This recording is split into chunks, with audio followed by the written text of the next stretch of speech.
श्री शिवाय नमस्तुभ्यम। हर हर महादेव। गुरुजी पंडित प्रदीप मिश्रा जी द्वारा कवर्धा छत्तीसगढ़ में 5 दिवसीय शिव महापुराण कथा प्रारंभ हो गई है।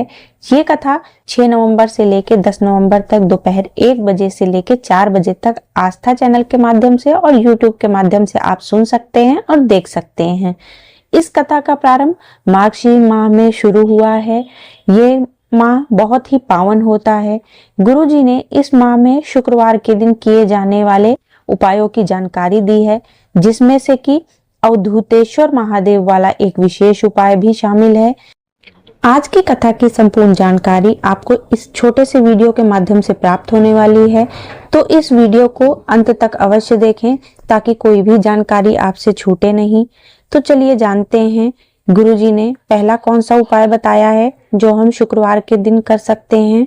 अगर किसी मनुष्य को पता लग जाए कि उसे कोई भयंकर रोग हो गया है, उसे ब्लड प्रेशर हो गया है, उसे शुगर हो गई है, हाई बीपी हो गया है, या उसको कैंसर जैसा कोई रोग हो गया, या उसकी किडनी लीवर में सूजन हो गई, किडनी लीवर काम नहीं कर रहे हैं, तकलीफ बहुत बढ़ गई है, तो इस तरह के रोगों को समाप्त करने के लिए बेलपत्री के वृक्ष के नीचे, जो बेलपत्र का वृक्ष होता है उसके नीचे शुक्रवार के दिन घी का दीपक जला के, घी का पूरा भर के दीपक जला के महामृत्युंजय मंत्र का जाप करें शुक्रवार के दिन, तो महादेव आपके इस रोग को समाप्त करते ही करते हैं, आपकी इस पीड़ा को हरते ही हरते हैं। चलिए जानते हैं गुरुजी ने दूसरा कौन सा उपाय बताया है। गुरुजी ने जानकारी दी कि मार्गशीर्ष का पावन महीना शुरू हो गया है।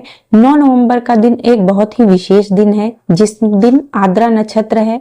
शिव पुराण की कथा कहती है कि आद्रा नक्षत्र में ही ब्रह्मा जी और विष्णु जी ने भगवान शिवलिंग के प्रथम दर्शन किए थे।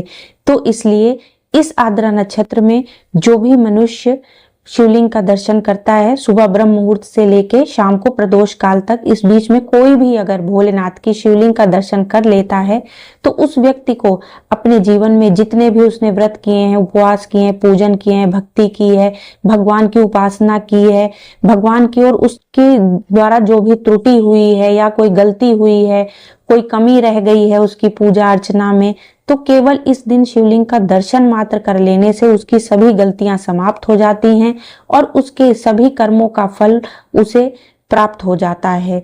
जो भी उसने पूजा पाठ की है उसका फल उसे शीघ्र ही प्राप्त हो जाता है।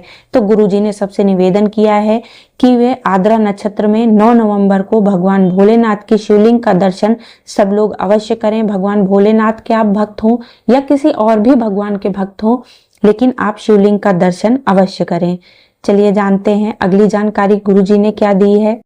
बेलपत्र की विशेषताओं को बताते हुए गुरुजी ने बताया कि शिवलिंग पे चढ़े हुए बेलपत्र को अगर आप अवधूतेश्वर महादेव के नाम से लें, प्रतिदिन इसका आचमन करें, प्रतिदिन इसको खाएं, तो पेट से जुड़ी हुई कोई भी समस्या हो, कब्ज हो, एसिडिटी हो या किसी प्रकार की और भी समस्याएं हो, तो वो दूर हो सकती हैं, क्योंकि बेलपत्र में फाइबर होता है जो अधिक मात्रा में होता है। डॉक्टर की दवाइयों के साथ साथ आप एक बार यह प्रयोग भी 7 दिन या 15 दिन तक जरूर आजमा के देखें, लाभ आपको अवश्य होगा। बेलपत्र खाने से मुंह में जो छाले होते हैं वैसा अनुभव होता है, लेकिन उसे आप डायरेक्ट नहीं खाना चाहिए। और बेलपत्र को आप अगर डायरेक्ट नहीं खा सकते हैं, कोमल बेलपत्र है तो आप खा सकते हैं, लेकिन अगर थोड़ी बड़ी है तो आप उसका पाउडर बना के या उसकी गोली बनाकर भी आप खा सकते हैं। तो आपको जैसा भी सही लगे आप वैसे उसको खा सकते हैं। चलिए बढ़ते हैं अब अगले उपाय की ओर। अगले उपाय को आपको शुक्रवार के दिन करना है, यानी कि 7 नवंबर शुक्रवार का दिन है, तो आप उसी दिन से ये उपाय करना शुरू कर सकते हैं। उपाय कैसे करना है, एक कटोरी में मधु रखना है। मधु मतलब शहद। एक कटोरी में थोड़ा सा शहद लेंगे, 1 बूंद भी लेंगे तो भी चलेगा अगर आपके पास ज्यादा नहीं है तो।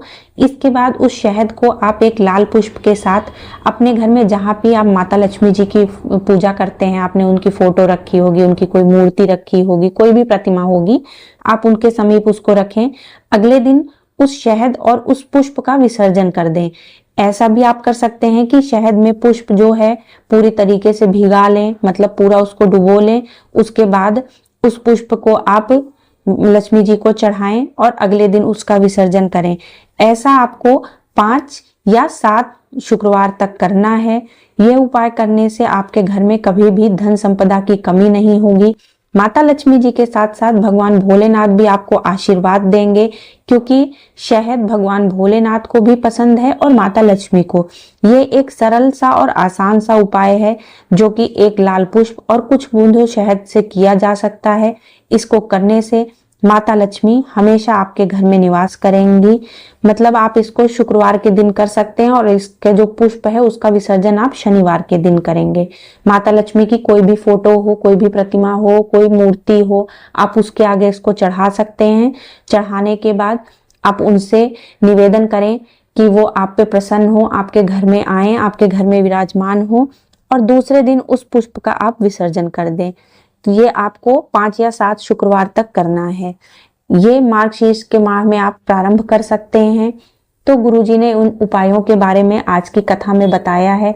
अगर आपको कोई भी उपाय ना समझ में आया हो तो आप कमेंट बॉक्स में उसे कमेंट करके पूछ सकते हैं कि उसे कैसे करना है। आशा करते हैं आपको ये जानकारी उपयोगी लगी होगी। अगर जानकारी उपयोगी लगी हो तो वीडियो को लाइक और चैनल को सब्सक्राइब अवश्य करें और कमेंट में हर हर महादेव अवश्य लिखें। हर हर महादेव।